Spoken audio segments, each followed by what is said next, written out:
Nabi nak sebut, ada orang tua, ada laki-laki, ada perempuan, ada kanak-kanak. Dunia biasa. Dunia yang macam tuan-tuan tengok hari ni.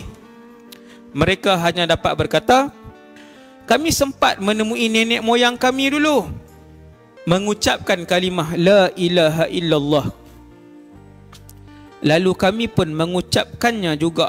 Sembang ni Nabi sebut, antara benda yang mereka sembang, pernah dengar lah dulu Tok Nek sebut La ilaha illallah. Kami pun tak tahu benda apa.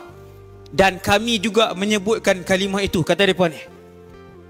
Dan mereka tidak syirikkan Allah. Ni mereka ni. Tuan-tuan tahu apa nasib mereka?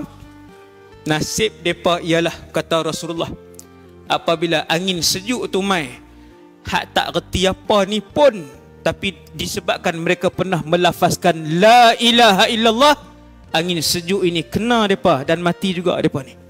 Tetapi kelebihan itu hanya diberikan kepada umat Nabi Muhammad zaman itu saja. Itu ulama sebut haula ma'dzurun li'adam istita'ihim ala an yafhamu la ilaha illallah.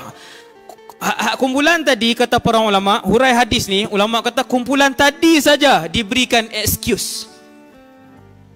Depa sebut la ilaha illallah, depa pun tak tahu apa itu la ilaha illallah. Tapi depa sebut La ilaha illallah dengan mulut dan hati mereka. Dan syarat kedua, tidak pernah mensyirikkan Allah. Itu syarat penting.